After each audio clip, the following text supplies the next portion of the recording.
Halo pemirsa, Presiden Prabowo menegaskan tidak segan-segan akan menindak pihak yang masih bandel, khususnya para jajaran Kabinet Merah Putih. Saya Herjino Syaputra, Anda menyaksikan Sidosor.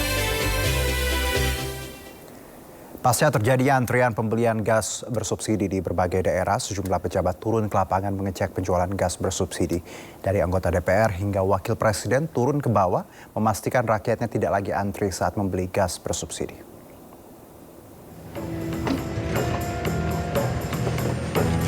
Wakil Ketua DPR RI Sufmi Dasko Ahmad dan sejumlah anggota Komisi 6 melakukan sidak ke pangkalan gas di kawasan Kemanggisan, Jakarta Barat. Didampingi petugas Pertamina, Sufmi Dasko memastikan penjualan gas LPG bersubsidi berjalan lancar. Rombongan anggota Dewan ini juga mengecek penjualan gas di sebuah toko kelontong yang menjadi subpangkalan atau yang sebelumnya disebut sebagai pengecer gas LPG. Alhamdulillah sudah tidak ada penumpukan dan tadi kita dengar sendiri dari pemilik pangkalan maupun subpangkalan bahwa sudah dari kemarin ini lancar semua, baik dari pangkalan ke subpangkalan maupun langsung ke masyarakat, itu jualannya lancar. Sebelumnya, Wakil Presiden Gibran Rakabuming Raka juga meninjau penjualan gas bersubsidi di sebuah warung di kawasan Manggarai, Jakarta Selatan. Wapres mengecek apakah subpangkalan sudah bisa kembali menjual gas bersubsidi. Saat Gibran melakukan sidak, antrean pembeli tidak terlalu panjang. Dari Jakarta, Tim Liputan iNews melaporkan. Gas melon 3 kg akhirnya bisa dijual kembali di tingkat pengecer setelah sempat dilarang perdagangannya oleh pemerintah. Namun kembalinya gas ke pengecer harus ada harga yang dibayar. Gara-gara kebijakan yang dinilai setengah matang, sosialisasi dan implementasi, warganya harus antri dan jauh-jauh berburu gas sambil bertaruh nyawa.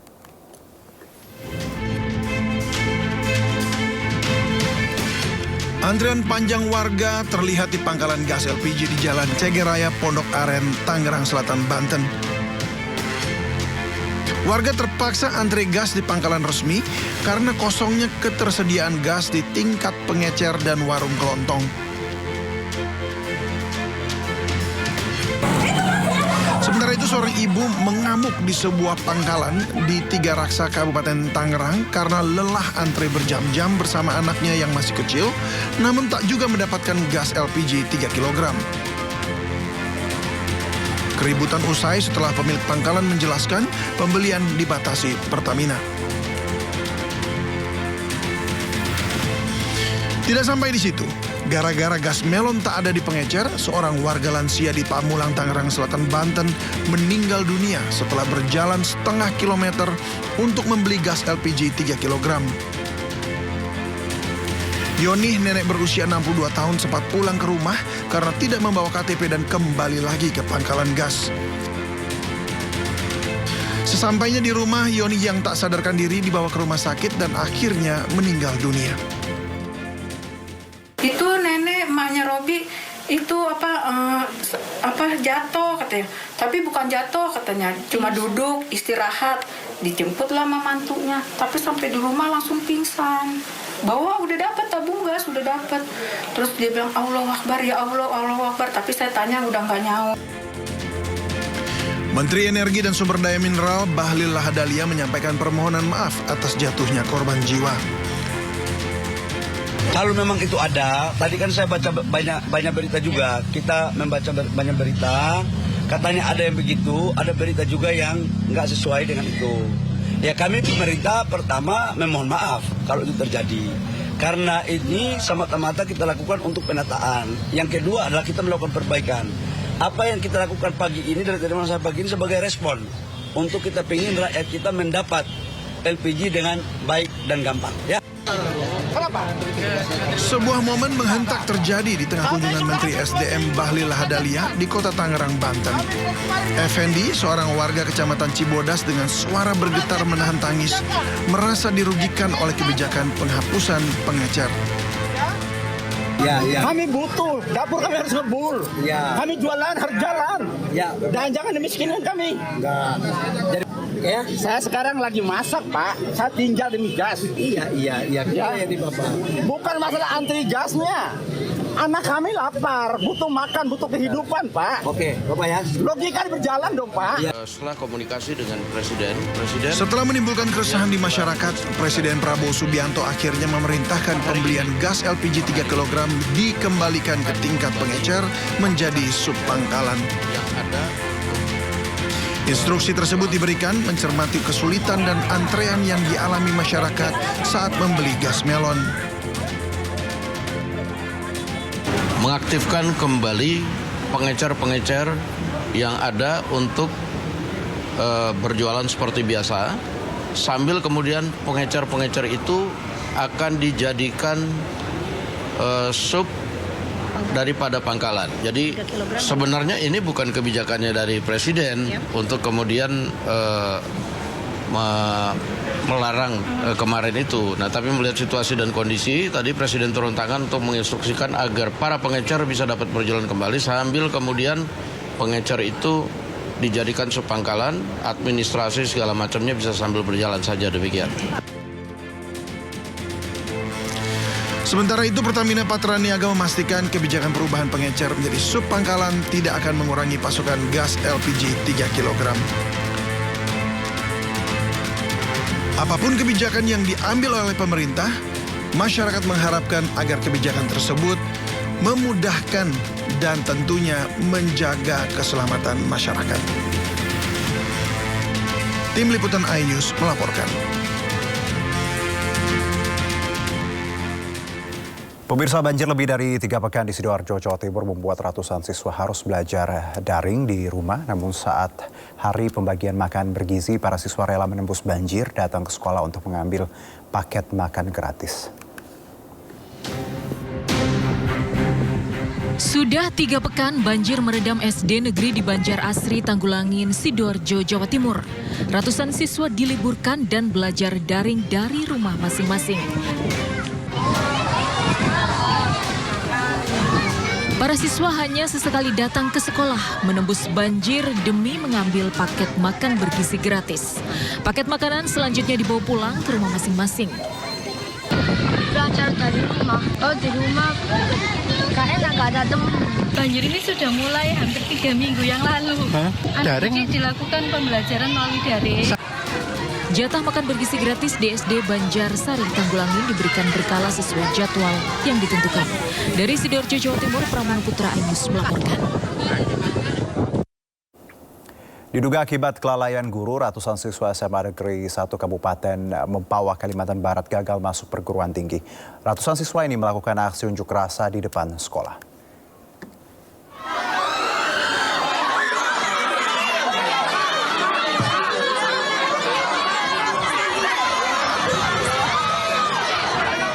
Siswa kelas 12 SMA Negeri 1 Mempawah ini menangis saat berunjuk rasa di sekolahnya.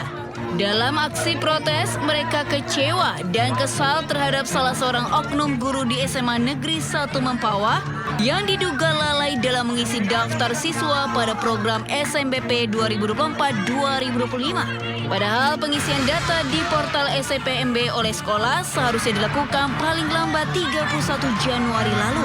Akibatnya 115 siswa ini terancam tidak bisa mengikuti seleksi nasional berdasarkan prestasi atau SMBP 2025.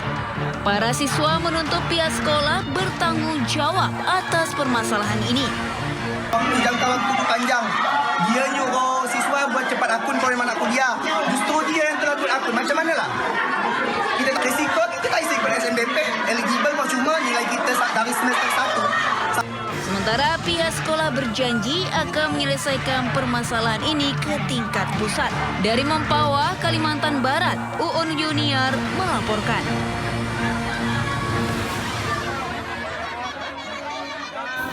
Ya, 6 korban tewas kecelakaan beruntun gerbang tol Ciawi berhasil teridentifikasi dan langsung diserahkan ke pihak keluarga. Sementara itu 2 jenazah lain yang mengalami luka bakar 100% masih dalam proses identifikasi. 6 korban tewas kecelakaan di gerbang tol Ciawi 2, Jawa Barat sudah diserahkan ke pihak keluarga pada Rabu malam. Sementara 2 jenazah masih dalam proses identifikasi oleh tim DVI Polda Jawa Barat. Identifikasi membutuhkan waktu karena luka bakar mencapai 100%. Hingga pihak polisi belum memeriksa sopir truk penyebab kecelakaan lantaran masih dalam perawatan di rumah sakit. Akibat kecelakaan ini 8 orang dinyatakan tewas dan 11 lainnya terluka.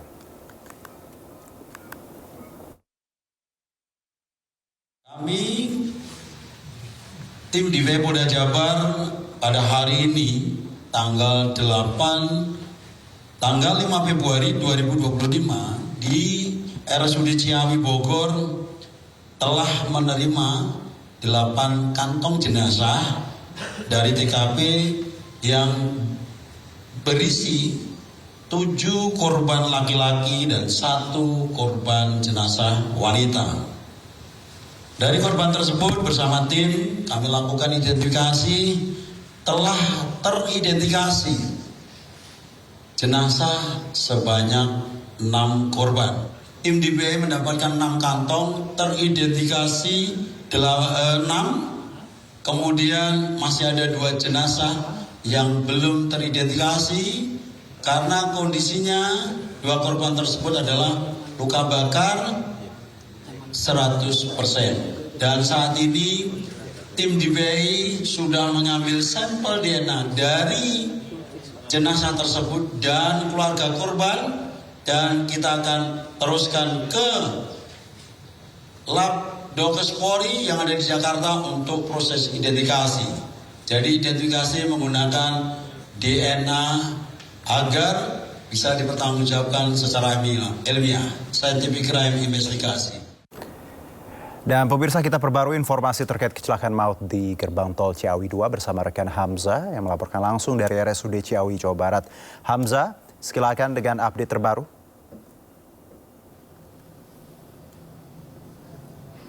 Ya, Juno dan juga pemirsa, terkait dengan update jumlah korban di RSUD Ciawi ini masih 8 korban jiwa yang sudah dilaporkan meninggal dunia. Dari 8 korban meninggal dunia ini sudah ada 6 korban meninggal dunia yang berhasil teridentifikasi oleh tim DVI Polri dan juga RSUD Ciawi, di mana 6 korban meninggal dunia ini sudah dikembalikan dan dibawa oleh keluarga masing-masing untuk dimakamkan maksud kami. Selain itu masih ada 2 korban meninggal dunia lainnya yang hingga saat ini masih berada di forensik RSUD Ciawi, di mana nantinya 2 korban jiwa ini akan dilakukan identifikasi lebih lanjut, di mana identitas korban ini masih belum bisa dikenali karena luka bakar yang dialami. Selain itu, tim DVI Polri juga RSUD Ciawi ini sudah mendapatkan sampel DNA dari para keluarga korban, yang nantinya sampel DNA ini akan dicocokkan dengan sampel DNA dari jenazah yang ditemui di TKP gerbang tol Ciawi yang kecelakaan pada Selasa malam lalu. Kemudian nantinya pihak RSUD dan juga DVI Polri ini memerlukan waktu sekitar 7 hari,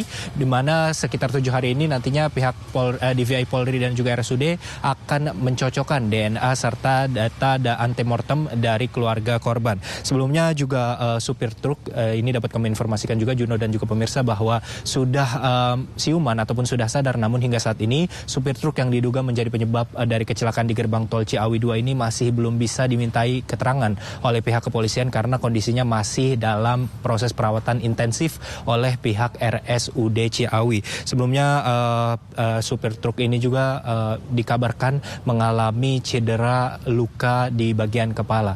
Pada Kamis siang tadi, pemirsa dan juga Juno, pihak dari RSUD yaitu Direktur Rumah Sakit Umum Daerah Ciawi ini sudah memberikan keterangan terkait update terbaru para korban. Berikut penjelasannya.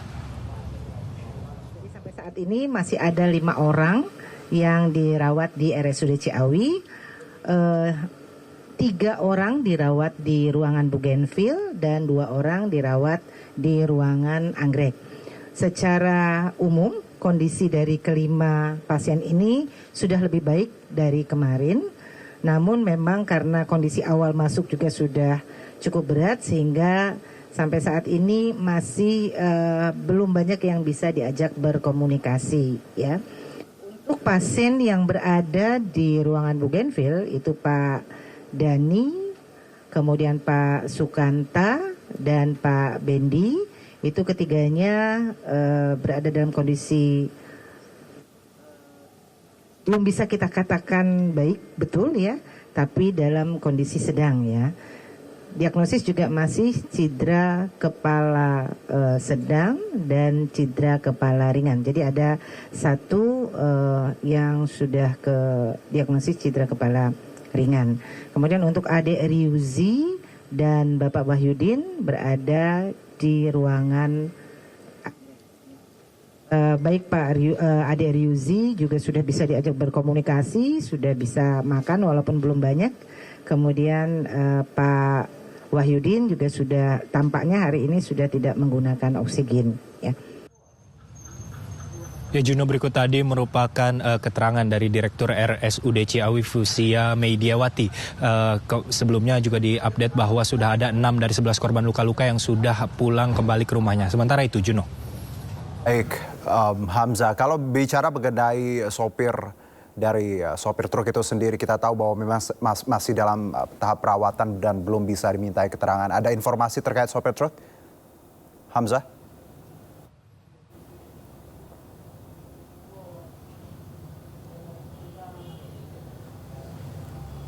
Oke, baik. Hamzah, terima kasih atas laporan Anda. Nampaknya ada sedikit gangguan audio pemirsa. Terima kasih Hamzah, langsung dari RSUD Ciawi, Jawa Barat. Kita ke informasi berikutnya pemirsa.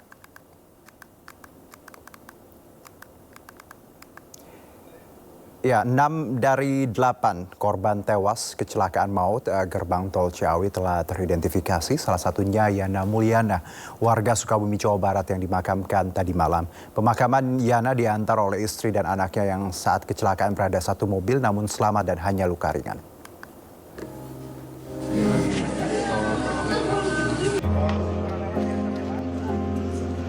Jenazah Yana Mulyana, 1 dari 8 korban tewas kecelakaan di gerbang tol Ciawi, tiba di rumah duka di Kelurahan Selabatu, Cikole, Sukabumi tadi malam. Keluarga terutama sang istri Sugiyarti tak kuasa menahan tangis saat melihat jenazah suaminya. Sebelumnya, Sugiyarti dan anak kedua Yana juga turut dalam mobil naas yang ditabrak truk galon. Namun ia dan anaknya yang berusia 3 tahun selamat. Sementara suaminya terluka parah. Saat kejadian, Yana dan keluarganya akan pergi ke Bekasi untuk urusan pekerjaan. Yang satu tinggal anaknya, di sini ada kan? Anaknya sekarang di rumah sakit? Iya, masih di rumah sakit.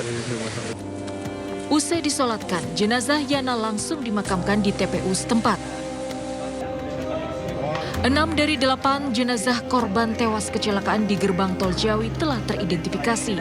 Keenamnya telah diserahkan kepada keluarga tadi malam. Dari Sukabumi, Jawa Barat, Budi Setiawan, iNews melaporkan. Presiden Prabowo Subianto memberikan ultimatum kepada para menteri dan pejabat yang tidak patuh dan korup. Informasi lengkapnya usai jeda berikut.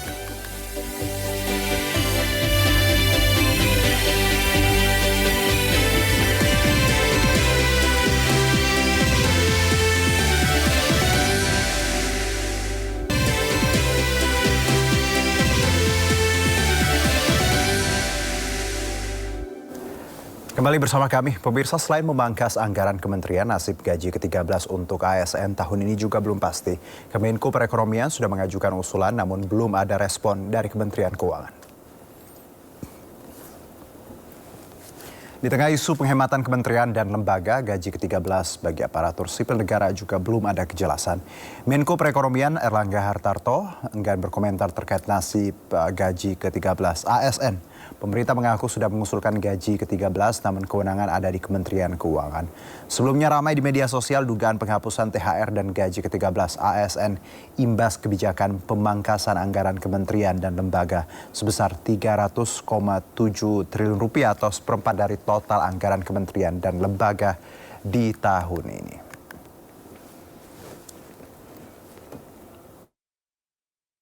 Dan gaji ke-13 dari segi perusahaan, kemarin saya sudah berbicara dengan Menteri Tenaga Kerja. Menteri Tenaga Kerja juga akan mempersiapkan untuk itu. Kemudian yang dari segi lain, tanyakan Bu Menteri Keuangan. Ya itu tanyanya Menteri Keuangan. Persiapan sudah ada.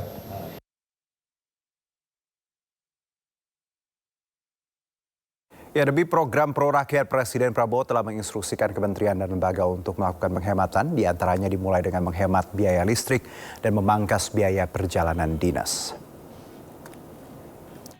7 triliun rupiah mengakibatkan kementerian seperti Kemenko Perekonomian melakukan efisiensi operasional. Di kantor Kemenko Perekonomian, di mana sebagian besar lampu koridor hingga selasar di tiap lantai dimatikan. Situasi ini merupakan bagian dari upaya penghematan di mana Kemenko Perekonomian sendiri mengalami pemangkasan hingga 52,5% dari pagu yang ada dalam APBN 2025. Kementerian dipotong 52%, 52,5%. Jadi untuk menunjukkan simbol bahwa kita dipotong, memang lampu kita matikan supaya wartawan berasa. Kalau nggak, wartawan nggak berasa. Sementara merespon instruksi Presiden Prabowo Subianto, Menteri Koordinator Bidang Pembangunan Manusia dan Kebudayaan Menko PMK Pratikno menerima kebijakan efisiensi tersebut. Menurutnya, kementeriannya akan melakukan penghematan anggaran hingga 50%. Uang itu adalah uangnya rakyat, harus kembali sepenuhnya kepada rakyat. Oleh karena itu, efisiensi dalam biaya operasional, ya kreativitas untuk melaksanakan pekerjaan secara smart, ya, secara cerdas. Oleh karena itu PMK mendefinisikan diri menjadi smart ministry. Kita produktif, ya, melayani masyarakat secara maksimal, mencapai KPI yang tinggi, tapi dengan cara yang smart. Cara smart itu adalah cara cerdas. Gubernur Lembaga Ketahanan Nasional Lemhanas Aceh Hasan Satzili mengungkapkan instansinya terkena efisiensi anggaran sebesar 67 miliar dari total anggaran 187 miliar rupiah. Aceh Hasan menuturkan adapun pos belanja di Lemhanas yang terkena pangkas anggaran yakni alat tulis kantor dan biaya perjalanan dinas. Menjadi item dari efisiensi itu pertama ATK, ya. Yang kedua perjalanan dinas dan yang lainnya menyesuaikan.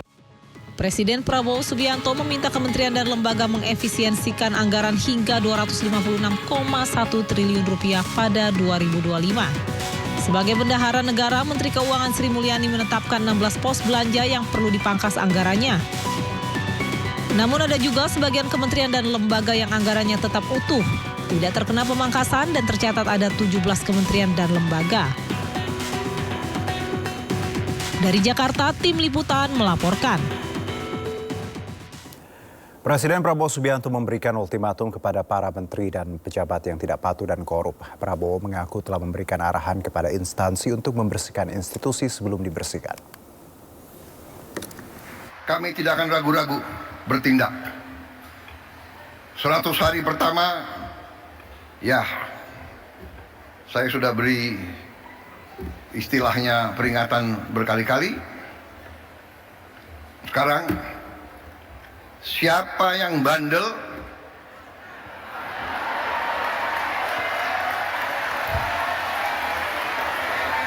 siapa yang dablek,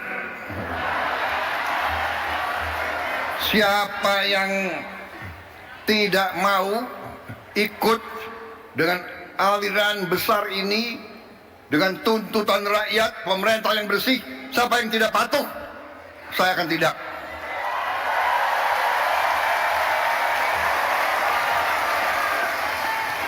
Jangan kira kami ini memang ada yang mengatakan saya ini ada, nggak apa-apa. Ada yang mengatakan saya,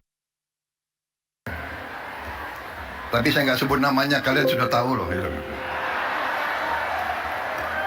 Nggak apa-apa.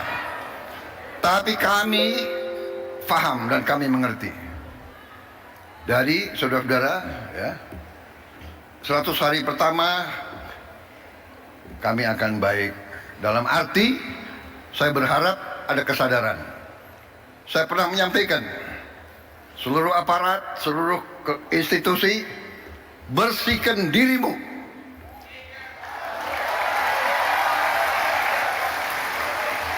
Sebelum kau dibersihkan.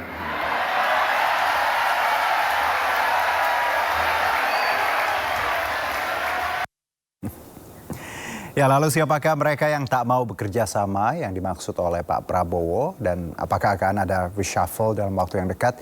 Kita akan membahasnya sore ini bersama juru bicara Kantor Komunikasi Presiden Dede Prayudi dan juga pengamat politik Panggi Syarwi. Assalamualaikum, selamat sore Bang Panggi, Mas Dede.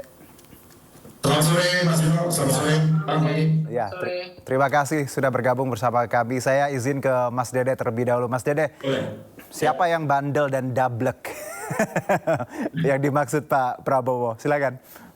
Iya, pertama-tama kita harus pahami bahwa pernyataan Presiden itu berlaku umum. Jadi tidak mengarah atau merujuk ke nama-nama tertentu dalam Kabinet Merah Putih. Jadi siapa saja yang bandel, siapa saja yang dablek, siapa yang nggak mau ikut ya berjalan bersama pemerintahan yang bersih, beliau akan tindak, kurang lebih sih seperti itu. Jadi sekali lagi ini tidak merujuk atau mengarah ke nama-nama menteri atau wakil menteri tertentu. Kalimat presiden itu berlaku umum, dan presiden itu sejak awal sekali sebelum para menteri itu betul-betul dipilih menjadi menteri itu sudah dipanggil ya ke karena diingatkan, kamu jangan korupsi, kamu jangan nyolong uang rakyat, kamu jangan salah gunakan kewenangan kamu. Lalu di Hambalang juga diberikan pelatihan-pelatihan pembekalan terkait dengan good governance, artinya pemerintahan yang efektif, bersih, dan efisien. Lalu juga di Magelang ya, di Akmil juga diberikan pelatihan pengayaan materi yang kurang lebih mirip lah seperti itu. Jadi setelah 100 hari ya pemerintah, walaupun presiden tidak memiliki istilah 100 hari per se, tapi di sini beliau tidak capek-capeknya mengingatkan lagi dan lagi, karena bagi Presiden Prabowo pemerintahannya itu memiliki 3 tujuan, yaitu yang pertama pemerintahan yang bersih, pemerintahan efektif dan efisien, lalu juga pemerintahan yang membawakan kesejahteraan untuk rakyat, dan pemerintah yang membawa kemajuan. Demikian Mas Juno. Walaupun tadi Anda menyebutnya ini general, tapi apakah memang dengan ada riak-riak baik itu LPG kemarin dan hal-hal lain, ini juga bisa diterjemahkan bahwa memang ada sedikit ya beberapa bagian yang memang Pak Presiden melihat ini seperti itu, Mas Dede? Ya, Presiden Prabowo bukan hanya melihat, Presiden bukan hanya mendengar, tapi Presiden merasakan kesusahan rakyat. Sekali lagi merasakan kesusahan rakyat. Nah, terkait dengan evaluasi, terkait dengan reshuffle atau tour of duty ya, nah ini sepenuhnya hanya diketahui oleh Presiden sendiri. Jadi keputusan soal kapan, siapa yang terkena evaluasi, sepenuhnya hanya beliau yang mengetahui. Tapi monitoring presiden, evaluasi presiden itu dilakukan secara rutin, itu dilakukan juga secara berkala. Bicara monitoring ini rutin, bicara evaluasi ini berkala, dan mata presiden, telinga presiden itu jaraknya per milimeter dari kulit para anggota Kabinet Merah Putih. Baik, per milimeter. Saya ke Bang Panggi. Bang Panggi, mohon maaf saya ganggu lagi di jalan. Bang Panggi, kalau Anda melihat tadi pernyataan Presiden Prabowo, apa yang pesan yang Anda tangkap di sini, Bang Panggi? Ya, pertama Bang Juno, kalau kita lihat pesannya Pak Prabowo itu kan pesan yang memang tidak ada kompromi ya. Beliau sudah sangat baik memberikan waktu, kesempatan kepada menteri, baik dari partai politik maupun dari profesional, kemudian tentu diawasi, dilihat, dipantau oleh Pak Prabowo selama ini. Yang kedua, saya yakin juga mungkin ada tim presiden juga yang memantau KPI, Key Performance Indicator, kinerja menterinya masing-masing. Pasti dievaluasi, dipantau terus oleh tim-timnya, dan itu akan dilaporkan ke presiden mana yang layak dipertahankan, mana yang perlu minggir ya. Ada yang kemudian diberhentikan gitu. Jadi itu yang ketiga sebenarnya kalau kita lihat, kita cermati, ini kan harapan baru bagi rakyat kepada Pak Prabowo. Kesempatan sudah diberikan untuk ada ketegasan, keberanian untuk mereshuffle ini. Mana menteri yang betul-betul bisa berguna, bermanfaat, berdampak kebijakan kepada rakyat, mana yang tidak. Nah, intinya gini, Bang Juno, kita berharap di era Pak Jokowi itu hampir tidak pernah ada reshuffle berbasis kinerja. Itu pengakuan menteri sebelumnya, ketika mereka di reshuffle, alasannya apa? Mereka mengatakan bukan karena kinerja, itu jawaban dari Pak Jokowinya. Lalu mereka bertanya, kenapa saya di reshuffle Pak? Alasan politik, ada persoalan kekuasaan dan seterusnya. Oleh karena itu, inilah momentum yang sangat penting bagi Pak Prabowo untuk melakukan reshuffle dengan letupan kinerja. Bukan reshuffle berbasis power sharing atau hanya sekedar untuk ambisi-ambisi kekuasaan sesingkat. Apakah Pak Prabowo mampu menurut Anda atau bisa menjalankan ketika reshuffle berdasarkan kinerja? Karena kalau sebelumnya mungkin Anda menyebutkan Pak Jokowi ya tadi karena alasan politis, kalau kali ini Anda melihatnya seperti apa chance-nya? Saya rasa-rasanya kok optimis ya bahwa ini akan reshuffle-nya murni letupan kinerja. Oke. Jadi kepada kompetensi, kapasitas, fluktuasi bukan kepada persoalan power sharing atau hanya untuk memenuhi hasrat. Karena kalau untuk memenuhi hasrat kekuasaan atau untuk mengakomodir kepentingan politik, itu kan sebenarnya ini bukan kabinet yang ramping kan, ini kan kabinet kan udah gemuk sekali. Sehingga artinya apa?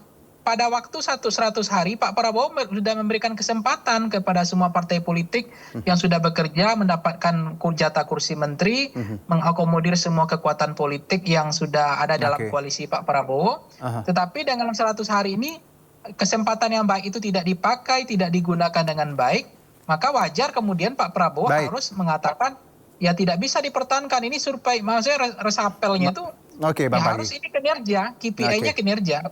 Baik. Mas Dede, kalau bicara reshuffle, ya tadi kan mungkin saja, walaupun itu hak prerogatif seorang presiden. Dari Anda sendiri dan tim atau dari Istana seperti apa? Iya, reshuffle itu sangat mungkin untuk dilakukan. Tapi begini ya, presiden itu memiliki informasi yang jauh dari cukup tentang pekerjaan, tentang capaian masing-masing KL maksud saya, termasuk persoalan-persoalan yang masing-masing KL ini hadapi. Kurang lebih seperti itu. Jadi itulah dia kenapa presiden itu hampir setiap hari, kalau misalnya saya nggak bisa katakan setiap hari ya, itu memanggil menteri-menteri itu untuk rapat terbatas. Jadi menteri-menteri melakukan presentasi lebih detail mengenai progres pekerjaan, capaian, ya, rintangan, dan rencana kerja berikutnya, itu misalnya ya. Dan Presiden dalam kesempatan tersebut juga memberikan arahan untuk dijalankan oleh menteri-menteri bersangkutan. Jadi saya mungkin dalam hal ini tidak bisa berkomentar terlalu jauh soal reshuffle, tapi tentu saja undang-undang memberikan ruang ya sebagai hak prerogatif presiden untuk presiden melakukan reshuffle kapan saja presiden mau. Dan dalam hal ini yang paling mengetahui kapan, bagaimana, alasannya apa terjadinya reshuffle ini hanya presidennya sendiri. Tapi yang jelas presiden berkoordinasi cukup erat ya.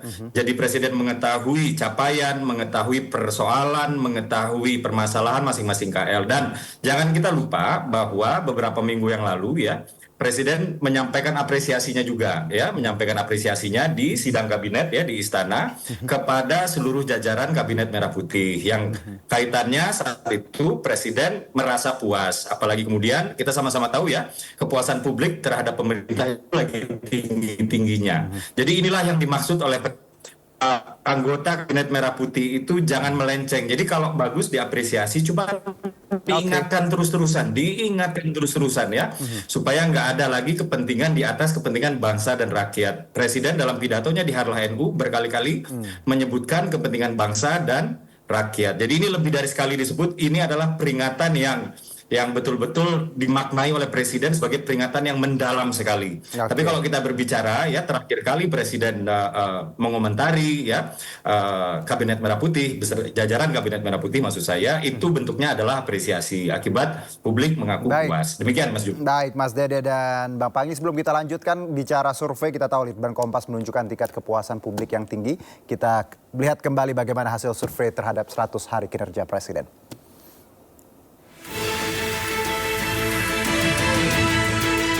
Menandai 100 hari Kabinet Prabowo Gibran, mayoritas masyarakat Indonesia puas dengan kinerja Kabinet.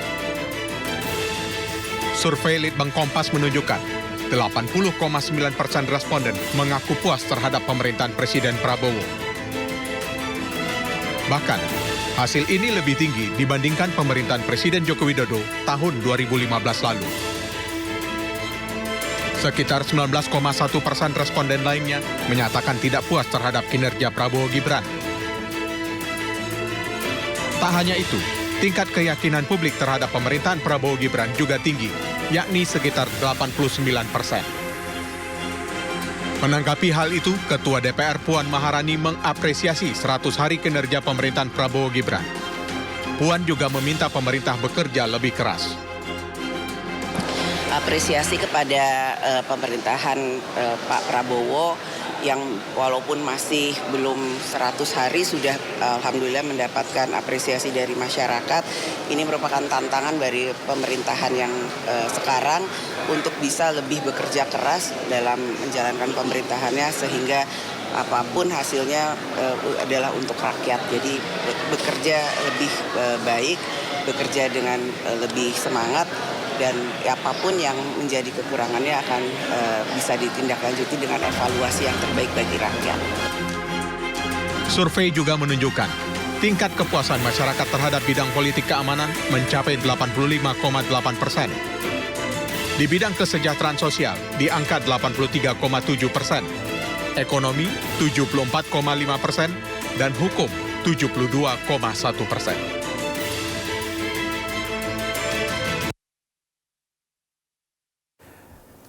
Ya, itu survei ya bagaimana sebenarnya hasil 100 hari kinerja Presiden Prabowo dan Kabinet. Kita kembali berbincang dengan Mas Dede dan juga Bang Panggi. Mas Dede. Oke, Bang Panggi masih bersama kami? Oke, Bang Panggi. Oke, Bang Panggi.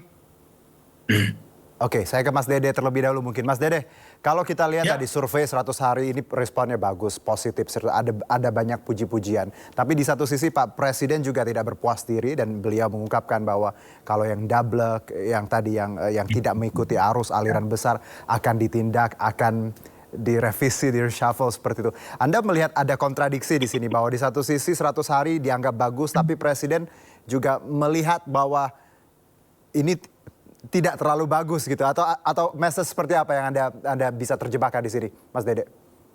Iya, message-nya adalah begini. Jadi ketika kepuasan publik begitu tinggi, ya Litbang Kompas 80%, kemarin indikator politik 79%, lalu yang paling baru adalah LSI ya, Lembaga Survei Indonesia 81%, selisih di antara ketiganya itu masih di dalam margin of error. Artinya secara kaidah keilmuan ya dapat dikatakan bisa dipertanggungjawabkan, kurang lebih seperti itu ya. Dan Presiden Prabowo dalam hal ini ya senang ya, beliau juga menyampaikan apresiasinya kepada anggota Kabinet Merah Putih.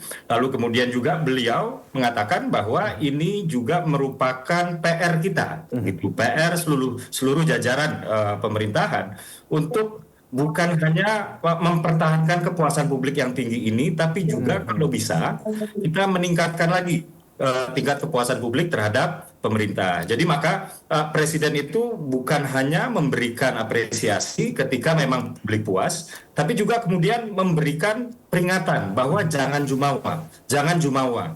Ingat kepentingan bangsa, kepentingan rakyat yang paling tinggi.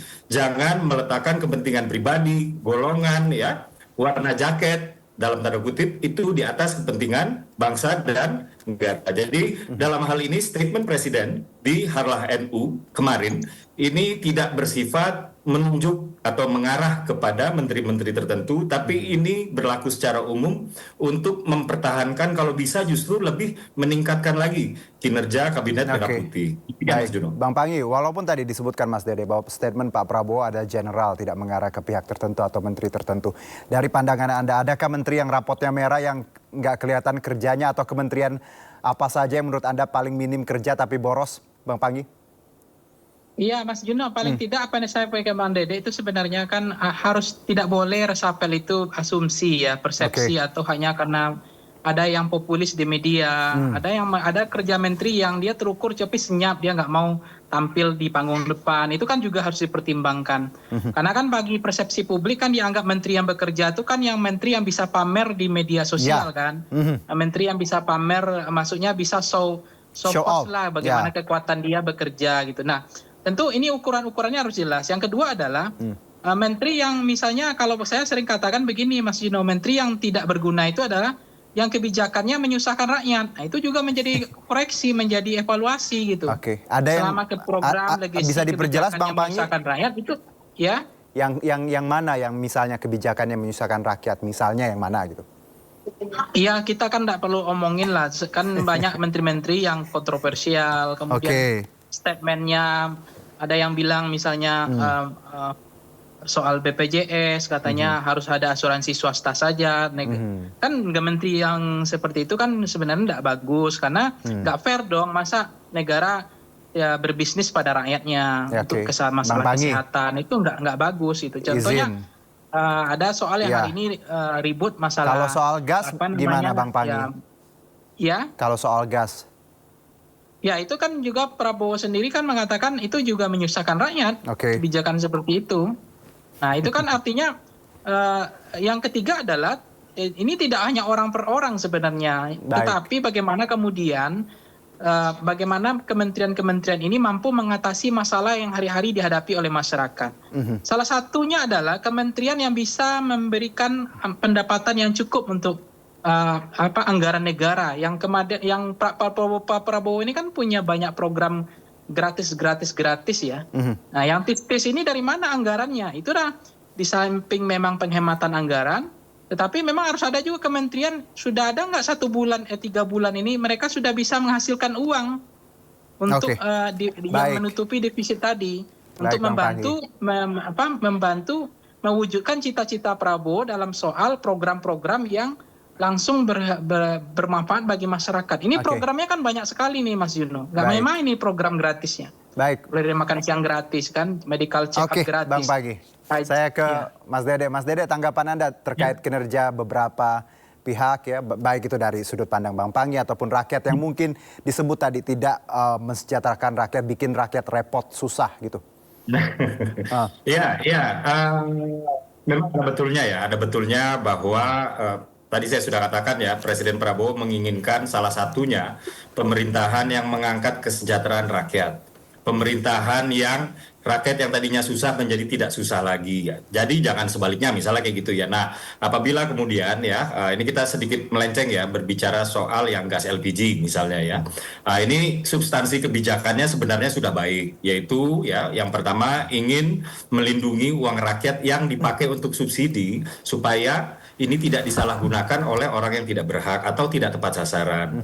Lalu yang kedua juga ingin melindungi rakyat yang berhak mendapatkan gas LPG supaya harganya tidak dimarkup berlebihan atau supaya kualitas gas LPG-nya tidak dioplos, kurang lebih seperti itu ya. Nah itu substansi kebijakannya. Namun ya setelah kita berbicara substansi kebijakan, maka kita berbicara soal implementasi kebijakan. Nah kemarin memang dalam implementasi kebijakan ada penyesuaian. Artinya ketika itu sudah dilakukan ya, kalau nggak salah saya dari tanggal 1 Februari ya, kemudian terjadi antrean dan lain-lain. Presiden memang prihatin dalam hal ini. Presiden kembali lagi mengatakan jangan niat baik, kebijakan baik, implementasinya nanti malah menyusahkan rakyat, sehingga Presiden sendirilah yang kemudian membatalkan satu komponen dari kebijakan tersebut di bagian implementasinya, yaitu ketika para pengecer sedang bertransformasi menjadi subpangkalan dari yang tadinya dia tidak bisa bertransaksi gas LPG sampai dia selesai bertransformasi. Nah, sekarang pada saat masih bertransformasi sekarang sudah dibolehkan lagi. Tapi pemerintah tetap nge-push, pemerintah tetap mendorong, tetap meminta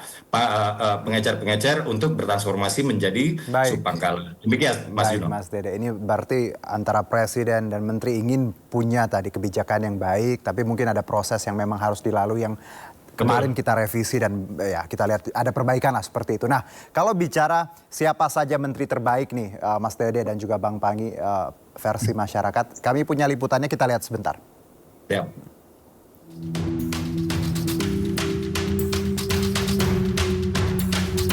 Jajaran Kabinet Merah Putih telah genap bekerja selama 100 hari. Sejumlah pencapaian hingga catatan ditorehkan oleh kementerian di bawah pemerintahan Prabowo Gibran. Banyak yang mendapat penilaian baik, namun tak jarang yang juga mendapat penilaian tidak baik dari masyarakat. Lembaga Center of Economic and Law Studies, Celios, mencatat ada 5 menteri yang mendapat rapor hijau, beserta 5 menteri yang mendapat rapor merah pada 100 hari bekerja di Kabinet Merah Putih.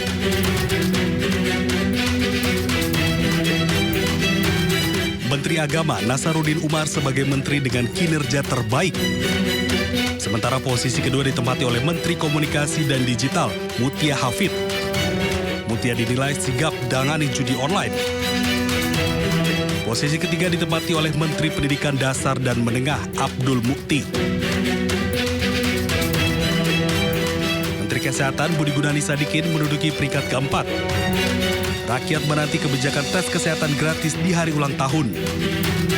Di posisi kelima, Menteri Ketenagakerjaan Yassi Erli.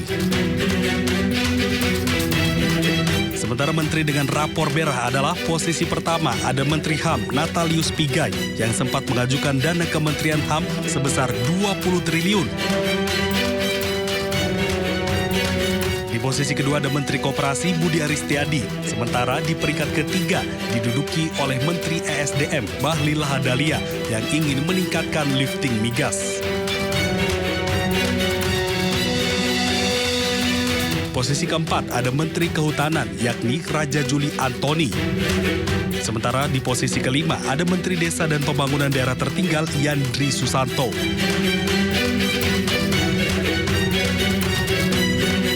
"100 hari waktu yang singkat untuk menilai keberhasilan jajaran Kabinet Merah Putih. Namun rakyat terus menanti konsistensi para menteri dalam membangun negeri." Tim Liputan iNews melaporkan. Baik, itu tadi para pemenang ya.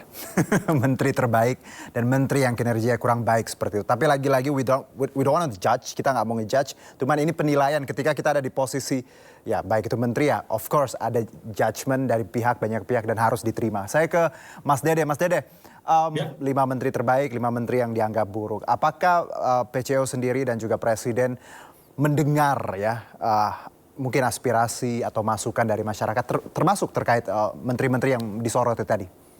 Ya Mas Juno, jadi kalau misalnya ada survei-survei yang memberikan kabar baik saja, itu didengar oleh Presiden dan Presiden menanggapinya juga secara proporsional, artinya boleh kita senang sekarang tapi jangan jumawa, jangan lengah. Terus Presiden melakukan warning, terus Presiden mengingatkan lagi dan lagi ya, apalagi kalau kita berbicara hasil survei yang memberikan dalam tanda kutip kabar tidak baik lah gitu kurang lebih ya. Jadi Presiden tetap mendengarkan, Presiden juga mencatat secara objektif ya, dan bahwa kemudian apa yang akan dilakukan Presiden untuk merespon hasil survei tersebut ya kita lihat saja nanti. Tapi sampai dengan saat ini Presiden masih sangat percaya dengan jajaran Kabinet Merah Putih, dan sejauh ini ya kabar terakhir yang kami dengar terkait dengan statement Presiden kepada para menterinya itu masih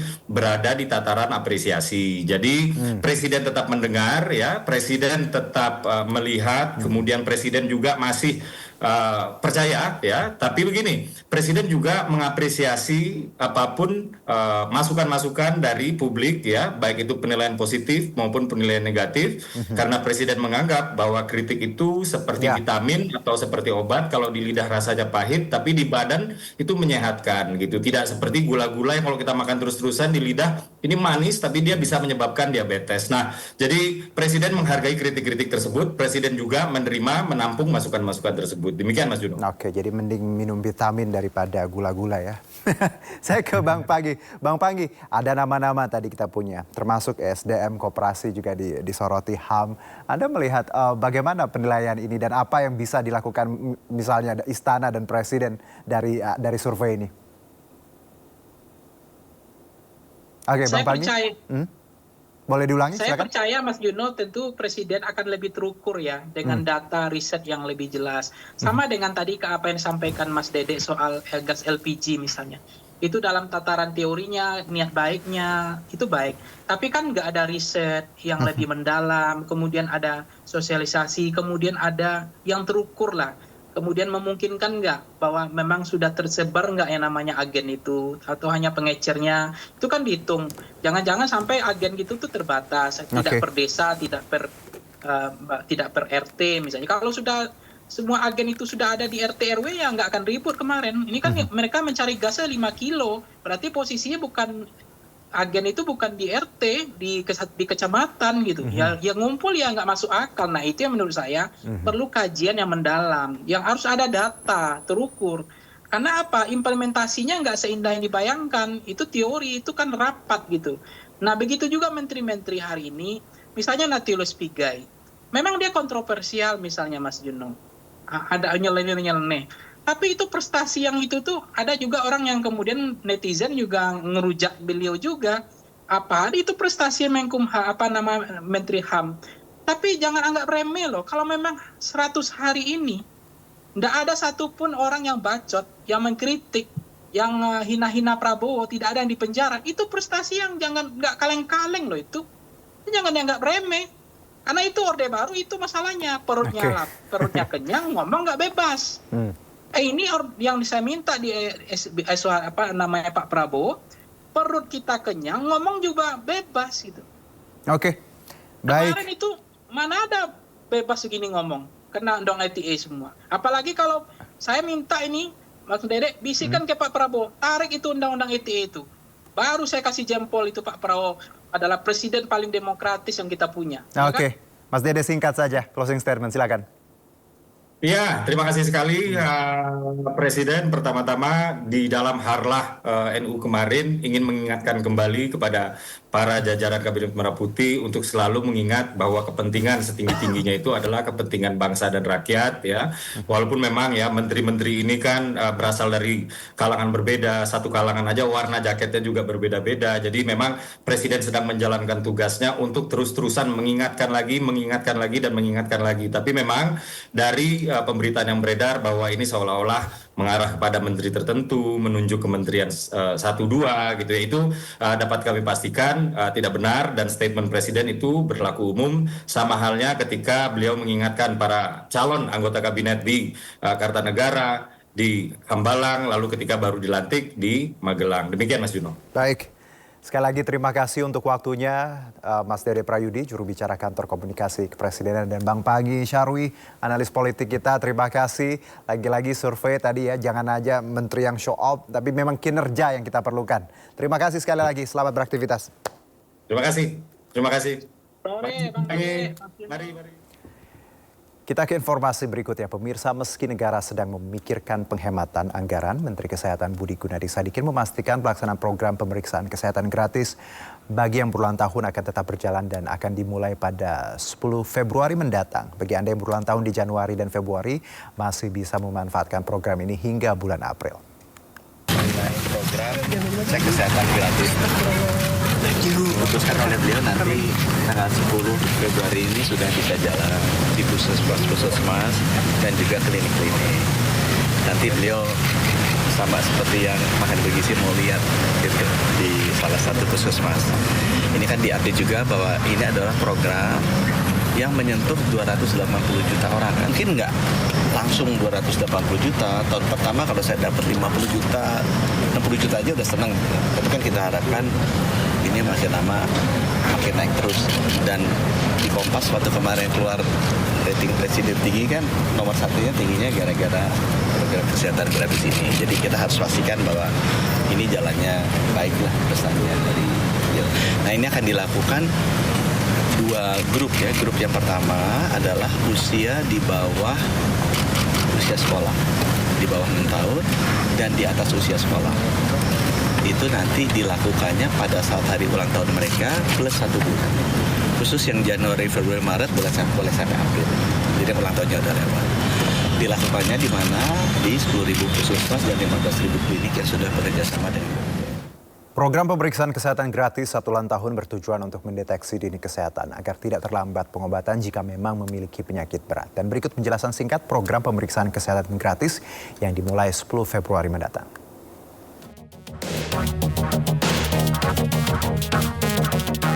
Pemerintah Prabowo Gibran kembali memberikan kado bagi warga Indonesia. Kali ini warga Indonesia yang berulang tahun akan mendapatkan kado berupa pemeriksaan kesehatan gratis.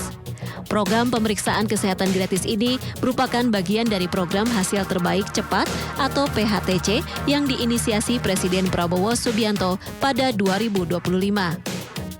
Program pemeriksaan kesehatan gratis ini dirancang untuk 60 juta warga Indonesia pada tahun pertama, yaitu 2025. Jumlah ini akan terus meningkat dengan target 200 juta orang dalam 5 tahun mendatang. Anggaran sebesar 4,7 triliun rupiah telah disiapkan dalam APBN 2025. Rencananya program pemeriksaan kesehatan gratis akan dimulai bertahap pada Februari 2025. Meski dimulai Februari 2025, masyarakat yang berulang tahun pada Januari 2025 tetap berhak mendapatkan layanan program pemeriksaan kesehatan gratis ini. Menteri Kesehatan Budi Gunadi Sadikin menekankan pemeriksaan kesehatan gratis bukan hanya untuk bertujuan mengobati, tetapi juga untuk pencegahan. Pelaksanaannya pun akan berlaku di puskesmas, bukan di rumah sakit. Ini bayangkan untuk seluruh masyarakat Indonesia. Jadi beda istilahnya dengan yang seperti yang dilakukan di rumah sakit ini dilakukan di puskesmas untuk kelompok balita. Jadi baru lahir pun ada tuh screening yang harus dilakukan. Kemudian anak-anak, remaja karena beda screeningnya. Kemudian dewasa dan juga lansia. Karena screeningnya berbeda-beda, karena jenis penyakit yang diperiksanya juga berbeda-beda. Program pemeriksaan kesehatan gratis berbeda dari screening kesehatan BPJS Kesehatan, dengan pemeriksaan yang lebih spesifik sesuai golongan usia. Pemeriksaan kesehatan gratis mencakup 14 penyakit dan dibagi menjadi beberapa kelompok. Pemerintah telah mengklasifikasikan pemeriksaan berdasarkan usia. Untuk balita, pemeriksaan difokuskan pada penyakit-penyakit bawaan lahir. Bila terdeteksi, penyakit ini bisa ditangani lebih awal dan mencegah resiko keterbelakangan mental pada anak. Sementara untuk remaja, pemeriksaan difokuskan kepada obesitas, diabetes, hingga kesehatan gigi. Sementara untuk usia dewasa, pemeriksaan berfokus pada deteksi dini kanker seperti kanker payudara, leher rahim, paru, dan usus besar. Penyakit hipertensi juga menjadi salah satu perhatian pemerintah. Tidak hanya itu, kesehatan jiwa juga masuk dalam fokus pemeriksaan. Untuk warga lanjut usia, pemeriksaan menitik beratkan kepada kondisi kesehatan yang berkaitan dengan proses penuaan seperti Alzheimer, osteoporosis, dan stroke. Untuk menikmati program ini, warga harus mendaftarkan diri melalui ponsel di aplikasi Satu Sehat. Nantinya bila sudah terdaftar, warga bisa datang ke puskesmas atau fasilitas kesehatan terdekat dan menunjukkan kartu identitas. Bila sudah terverifikasi, mereka bisa menikmati pemeriksaan kesehatan lengkap secara gratis. Apabila warga yang tidak memiliki ponsel atau kesulitan menggunakan aplikasi, bisa mendaftar langsung di puskesmas terdekat. Pemerintah berharap program ini mampu meningkatkan kesadaran masyarakat dalam menjaga kesehatan melalui deteksi dini dari berbagai penyakit, serta mampu meningkatkan harapan hidup rakyat Indonesia. Tim Liputan, iNews melaporkan. PT Timah pecat Dwi Citra Weni yang menghina honorer pengguna BPJS Kesehatan. Kami segera kembali.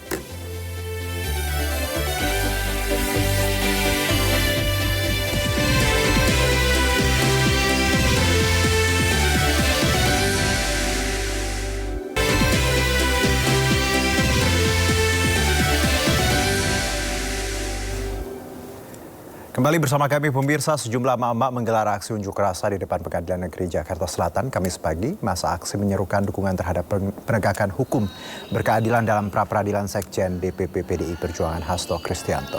Puluhan emak-emak berkumpul di depan PN Jakarta Selatan Kamis sekitar pukul 9.50 waktu Indonesia Barat, jelang dimulainya sidang lanjutan pra-peradilan Hasto Kristianto. Masa aksi membawa spanduk dengan narasi dukungan kepada Hasto dan hakim. Mereka menilai ada upaya tekanan terhadap persidangan Hasto sehingga semua pihak diajak memantau dan mengawasi jalannya persidangan yang digelar maraton. Aksi damai ini ditutup dengan membagikan bunga mawar sebagai tanda aksi damai kepada para pengendara yang melintas serta para pengunjung di PN Jakarta Selatan. PN Jakarta Selatan hari ini menggelar sidang lanjutan pra-peradilan Hasto melawan KPK, beragendakan pembacaan jawaban oleh KPK selaku termohon yang dilanjutkan dengan penyampaian bukti dari pihak Hasto sebagai pemohon.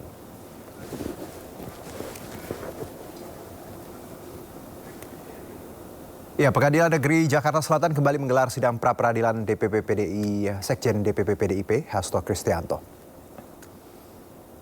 Pra-peradilan hari ini beragendakan pembacaan jawaban oleh KPK selaku termohon yang dilanjutkan dengan penyampaian bukti dari pihak Hasto sebagai pemohon.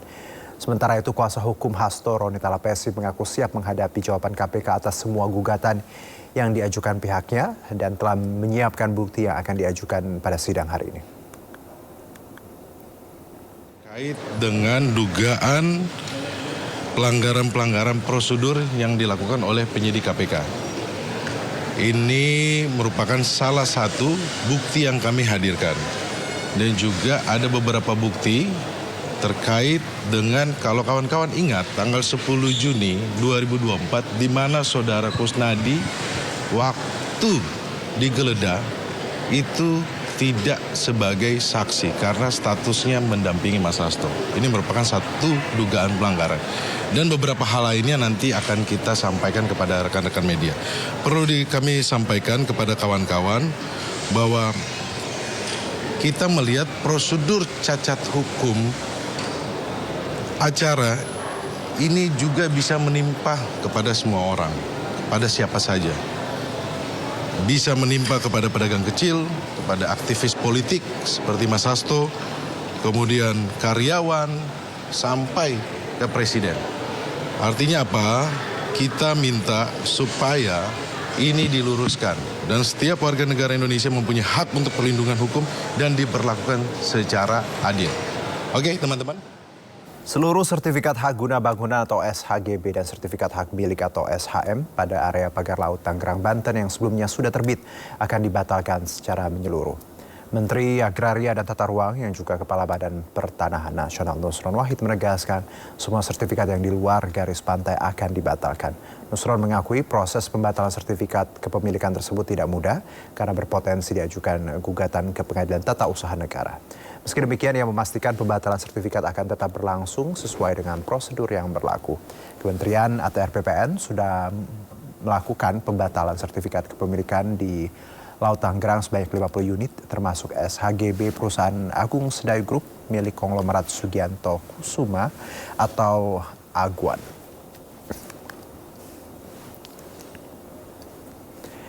Dan untuk mengetahui status sertifikat HGB dan SHM di atas pagar laut sudah bergabung bersama kami Kepala Biro Humas Kementerian Agraria dan Tata Ruang Badan Pertanahan Nasional Harizon Mokodompis. Selamat sore Pak Harizon. Selamat sore Mas Arjuna. Ya, terima kasih sudah bergabung bersama kami. Pak, ya, apakah semua sertifikat HGB yang ada di pesisir pantai Kabupaten Tangerang sudah resmi Pak dibatalkan? Yang sudah dibatalkan seperti yang sudah disampaikan oleh Pak Menteri pada beberapa kesempatan dengan media itu kan 50 ya. Karena itu tidak butuh pendalaman lama, meskipun prosesnya tetap harus proper, harus precise. Tetapi dari data analisis spasial yang sudah dilakukan bersama dengan BIG menunjukkan bahwa 30-50 sertifikat itu memang posisinya ada di laut. Sehingga dari ketidaksesuaian keadaan fisik di lapangan, proses pembatalan dapat dilakukan. Sementara untuk sisanya dari 263 itu sedang dilakukan penelitian yuridisnya. Nah, dalam proses ini kemungkinan akan bertambah. Cuma saya belum mengecek lagi apakah sudah sampai mana progresnya. Baik, jadi kalau kita totalkan Pak, HGB yang dibatalkan dan atau mungkin SHM yang dibatalkan kira-kira untuk saat ini sudah berapa Pak? 50. 50. Ya. Dan kemungkinan tadi Anda menyebutkan akan bertambah. Kemungkinan akan bertambah sesuai dengan kemungkinan apa yang didapatkan dari hasil penelitian administratif yang dokumen-dokumen yuridis yang saat ini sedang diteliti, bahkan sampai inspektorat juga sudah turun melakukan penelitian. Baik, kalau bicara mengenai angka Pak, berapa yang kepemilikan untuk Agung Sedayu yang dibatalkan di wilayah mana saja, mungkin Anda punya datanya Pak? Kalau data itu kan teman-teman sudah lihat, saya tidak perlu mengulang lagi, tetapi di situ ada data yang mengenai kepemilikan oleh PT. Ada 2 PT, kemudian ada kepemilikan perorangan. PT-nya itu HGB, perorangannya itu hak milik. Dan teman-teman, rasanya sudah berminggu-minggu lalu Pak Nusron sudah menyampaikan itu ke hadapan teman-teman. Concern kami sekarang itu tidak lagi di situ. Concern kami sekarang adalah melihat produk-produk mana yang memang tidak valid dan dilakukan penelitian yuridis dan fisiknya untuk proses pembatalan. Dan mana yang memang tidak perlu dibatalkan misalnya. Kan itu hasil penelitian nanti. Baik, berarti ada nanti yang mungkin tidak dibatalkan, seperti itu Pak? Kalau posisinya di darat dan riwayat yuridisnya memang sudah sesuai dengan ketentuan, dan itu kita lihat hasilnya seperti apa, ya memang itu tidak ikut dalam pembatalan. Tinggal lihat aja hasil penelitian. 50 yang dibatalkan itu posisinya memang berada di luar garis batas pantai yang telah dilakukan delineasi bersama dengan BIG. Oke, jadi 50 itu di luar garis pantai, sementara mungkin ada angka-angka lain atau tempat-tempat lain yang tadi masih dalam penelitian, mungkin saja tidak dibatalkan ya Pak ya, seperti itu ya? Mungkin pembatalannya bertambah. Angka-angka itu ya. Baik. Oke, apa yang menjadi kendala Pak? Ketika kita bicara concern sekarang kan pada penelitian dan juga menelaah bukti-bukti sejauh ini. Apa Pak yang mungkin Anda dan tim temui untuk agak kesulitan? Seperti apa mungkin? Sebenarnya tidak ada kesulitan ya, karena apa yang terjadi di Kohot itu kan masih masuk di dalam asas contrarius actus. Asas di mana kami sebagai lembaga negara atau lembaga tata usaha negara dapat membatalkan produk apabila memang dirasa produk itu lahir dari sebuah prosedur yang tidak pas atau tidak sesuai dengan ketentuan peraturan. Tetapi asas contrarius actus itu kan memang dibatasi oleh waktu, yaitu 5 tahun.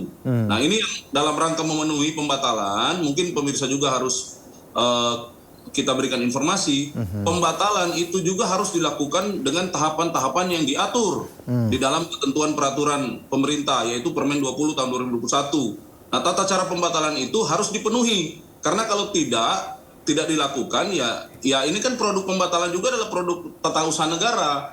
Jadi kalau produk tata usaha negara jika tidak dilakukan secara proper juga bisa digugat. Nah ini yang masyarakat harus memahami bahwa aspek yuridis harus bersama dengan aspek fisik di dalam penentuan pemeriksaan, baik dalam rangka penerbitan hak maupun dalam rangka pembatalan hak. Itu sama. Harus dilakukan dengan baik. Pak, dari 200-an tadi yang Anda sebutkan, apakah yang di Tangerang? Iya, apakah ada yang di atas 5 tahun atau malah lebih di atas 5 tahun, Pak? Tidak ada. Sejauh ini 263 semua di bawah 5 tahun. Semua. Yang di atas 5 tahun itu yang mungkin teman-teman pernah mendengar beberapa waktu lalu di Sidoarjo. Itu ada juga kasus, tetapi itu lebih kepada abrasi. Jadi HGB terbit tahun 96, tetapi tahun 2025 posisi sudah air, sehingga kami hanya akan membatalkan kalau posisinya hasil analisa itu merupakan tanah musnah. Itu syaratnya ya Pak ya, kalau dia tanah musnah tadi. Baik, satu mungkin Pak, kalau tadi Anda menyebut wilayah lain, berarti pembatalan juga bisa dilakukan pada SHGB, SHM. Persis Mas Arjuna. Ya, jadi mungkin Mas Arjuna juga sudah mendengar di Sumeneb ada abrasi, kemudian di Sidoarjo ada, di Subang malah sudah dibatalkan seluruhnya. Baik. Sudah dibatalkan seluruhnya, hampir 400 atau 500 itu. Dan di Bekasi yang beberapa hari lalu itu Pak Nusron berkunjung, itu juga sedang diteliti oleh ATR BPN, Mas Arjuna. Baik. Terima kasih Pak Harrison atas waktunya sore ini. Selamat beraktivitas kembali. Salam sehat Pak. Terima kasih. Selamat sore. Ya, polemik pagar laut terus bergulir hingga kini. Terbitnya sertifikat HGB di kawasan pagar laut Tangerang membuat Kades Kohot Arsin bin Tarsin menjadi pihak yang paling dicari. Lalu benarkah alasan penerbitan sertifikat HGB pagar laut karena kawasan tersebut sebelumnya merupakan kawasan tambak? Berikut liputannya.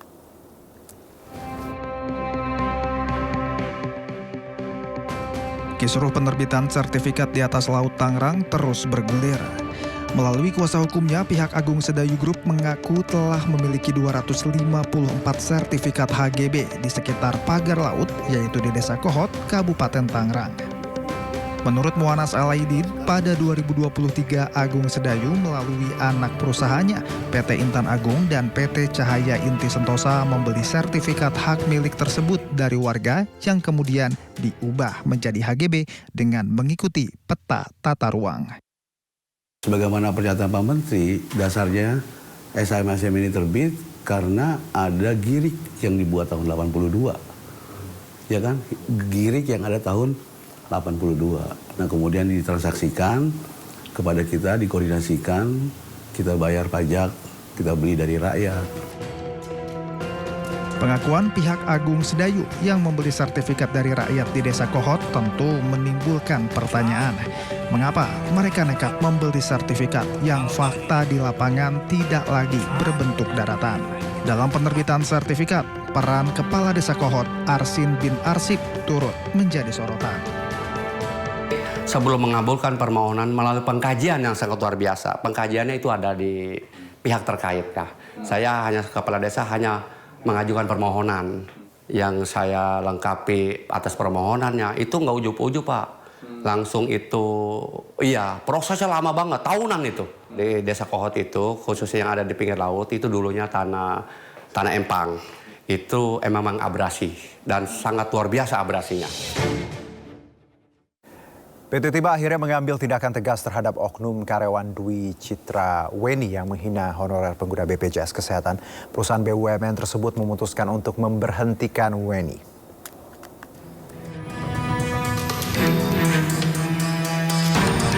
Kabar pemecatan Dwi Citra Weni dikonfirmasi Kepala Bidang Komunikasi Perusahaan PT Timah Tbk. Anggi Siahaan setelah pihaknya memeriksa Weni. Langkah tersebut dilakukan sebagai bentuk ketegasan dan komitmen perusahaan. BPJS ya. Sebelumnya, pegawai PT Timah Tbk, Dwi Citra Weni viral karena menghina karyawan honorer yang menggunakan BPJS Kesehatan. Dalam video tersebut, Weni mengaku bangga sebagai pasien prioritas, sehingga tidak perlu antri seperti peserta BPJS Kesehatan. Video ini pun viral dan mendapat kecaman dari warganet. Masih honorer ya. Yang ngantri deh, pasien prioritas. Pasca video viral dan mendapat kecaman, Weni pun meminta maaf.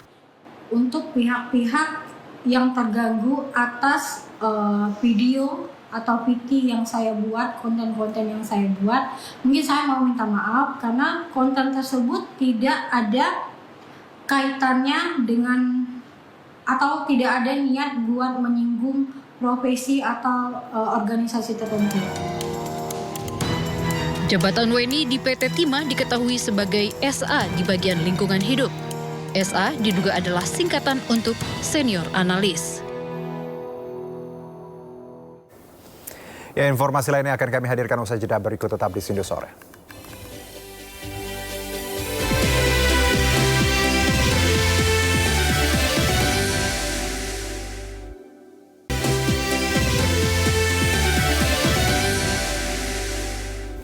Ya, terima kasih Anda masih bersama kami di Sindo Sore, dan berikut kami kembali informasikan 3 berita utama pilihan redaksi Sindo Sore.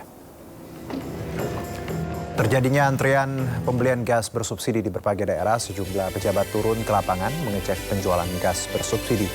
Dari anggota DPR hingga wakil presiden turun ke bawah memastikan rakyatnya tidak lagi antri membeli gas bersubsidi.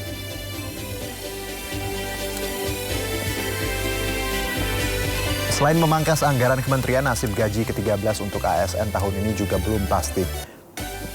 Kemenko Perekonomian sudah mengajukan usulan namun belum ada respon dari Kementerian Keuangan. Pemerintah mengaku sudah mengusulkan gaji ke-13 namun kewenangan ada di Kementerian Keuangan.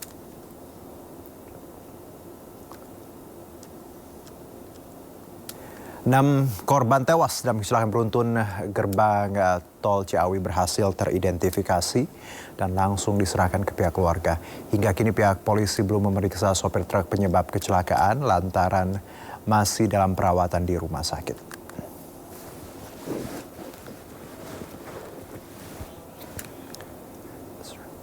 Ya, pemirsa, PT MNC Life Insurance menjalin kerjasama dengan Region Genomics dan Klinik Kecantikan Utama Les Wang, Jakarta. Perusahaan asuransi di bawah naungan PT MNC Capital Indonesia Tbk, MNC Life memberikan perlindungan asuransi kecelakaan diri kepada seluruh pasien Region Genomics dan Klinik Kecantikan Les Wang.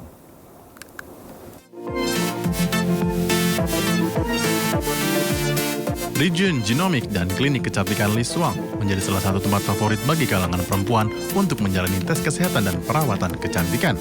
Kini, para pelanggan di Region dan Klinik Les Wang akan semakin aman dan terlindungi dengan adanya asuransi kecelakaan diri dari MNC Life. Keberadaan asuransi ini merupakan hasil kolaborasi MNC Life dan Region Genomics, penyedia layanan kesehatan presisi yang menawarkan diagnostik prediktif melalui tes genetik, dan Les Wang, klinik kecantikan pertama di Indonesia yang mengusung perawatan berbasis genetik dalam memberikan perlindungan bagi para pelanggannya. Satu lagi inovasi kolaborasi dari MNC Life, kali ini kami bekerja sama dengan Les Wang Klinik dan Region DNA untuk mengutamakan layanan kepada customer dalam bentuk perawatan dan juga asuransi. Di sini kami mengusung tema lifestyle, di mana asuransi bisa dipadukan dengan gaya hidup dari masyarakat. Kami bekerja sama dengan MNC Life. Semoga kami juga bersama dapat masuk ke dunia lifestyle, di mana Region tentunya sebagai produk DNA yang dapat melakukan preventive action di dalam hidup lifestyle. Kami dapat memberikan informasi-informasi yang diperlukan untuk masyarakat agar bisa hidup lebih sehat dan hidup lebih panjang. Kerjasama ini diharapkan membuka peluang baru bagi MNC Life untuk menjangkau lebih banyak individu serta meningkatkan kualitas hidup melalui perlindungan asuransi yang tepat dan terpercaya.